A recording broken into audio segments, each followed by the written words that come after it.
18,000 ಕೋಟಿ ವ್ಯಾಲ್ಯೂಯೇಷನ್ ಇರೋ ರಾಮೇಶ್ವರಂ ಕೆಫೆಯಲ್ಲಿ ತಿಂಡಿ ತಿಂದು ಒಂದು ನೀರ್ನ ಕುಡಿಯೋದಕ್ಕೆ ಈ ತರ ಪರಿಸ್ಥಿತಿ ಬರುತ್ತೆ ಅಂತ ನಾನು ಯಾವತ್ತೂ ಅನ್ಕೊಂಡಿರ್ಲಿಲ್ಲ.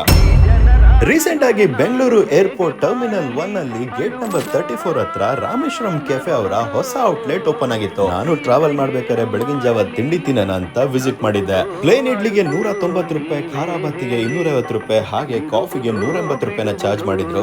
ಪ್ರತಿಯೊಂದು ಆರ್ಡರ್ ತಾಮ್ರದ ಪ್ಲೇಟ್ ಅಲ್ಲೇ ಕೊಡ್ತಾ ಇದ್ರು. ಇಡ್ಲಿ, ಖಾರ ಬಾತು, ಕಾಫಿ ಮೂರನ್ನು ತುಂಬಾನೇ ಚೆನ್ನಾಗಿತ್ತು. ಪ್ರೈಸ್ ಬಗ್ಗೆ ಹೇಳ್ಬೇಕಂದ್ರೆ ಭುವನೇಶ್ವರ್ ಏರ್ಪೋರ್ಟ್ ಅಲ್ಲಿರೋ idli.com ಗೂ ವಿಸಿಟ್ ಮಾಡಿದ್ದೆ. ಅಲ್ಲಿ ಒಂದು ಪ್ಲೇನ್ ಇಡ್ಲಿಗೆ 290 ರೂಪಾಯಿ ಚಾರ್ಜ್ ಮಾಡ್ತಾರೆ. ಅವರ ಪ್ರೆಸೆಂಟೇಷನ್, ಆಂಬಿಯನ್ಸ್, ಪ್ರೈಸ್ ಎಲ್ಲ ಕಂಪೇರ್ ಮಾಡಿದ್ರೆ ರಾಮೇಶ್ವರಂ ಕೆಫೆಯಲ್ಲಿ ತಿಂಡಿ ತುಂಬಾನೇ ಬೆಟರ್ ಆಗಿ ಸಿಗುತ್ತೆ. ಇಡ್ಲಿ ತಿಂದು ಒಂದು ಗ್ಲಾಸ್ ನೀರ್ ಕುಡಿಯೋಣ ಅಂತ ಸ್ಟಾಫ್ ಹತ್ರ ಕೇಳಿದ್ರೆ ಸ್ಟಾಫ್ ಮೆಂಬರ್ಸ್ ಕೌಂಟರ್ ಅಲ್ಲಿ ಕೇಳಿ ಅಂತಾರೆ, ಕೌಂಟರ್ ಅಲ್ಲಿ ಕೇಳಿದ್ರೆ ಮ್ಯಾನೇಜರ್ ನ ಕೇಳಿ ಅಂತಾರೆ.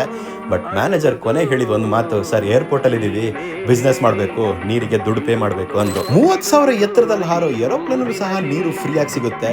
ಅಂತದ್ರಲ್ಲಿ ಇಲ್ಲಿ ಒಂದು ಆರೋ ವಾಟರ್ ಸಿಗ್ತಿಲ್ಲ ಅನ್ನೋದೇ ಬೇಜಾರು. ನಮ್ ಬೆಂಗಳೂರು ರಾಮೇಶ್ವರಂ ಕೆಫೆಗೆ ತುಂಬಾನೇ ಕೊಟ್ಟಿದೆ. ನೀವು ನೀರಲ್ಲೂ ಬಿಸ್ನೆಸ್ ಮಾಡಿ, ನನಗೆ ಯಾವುದೇ ತರದ ಅಭ್ಯಂತರ ಇಲ್ಲ. ಬಟ್ ಆರೋ ವಾಟರ್ಗೆ ನಿಮ್ ಮ್ಯಾನೇಜರ್ನ ಕಾಲಿಗೆ ಬೀಳೋ ತರ ಮಾಡಬೇಡಿ ಅನ್ನೋದೇ ನನ್ನ ಕೋರಿಕೆ.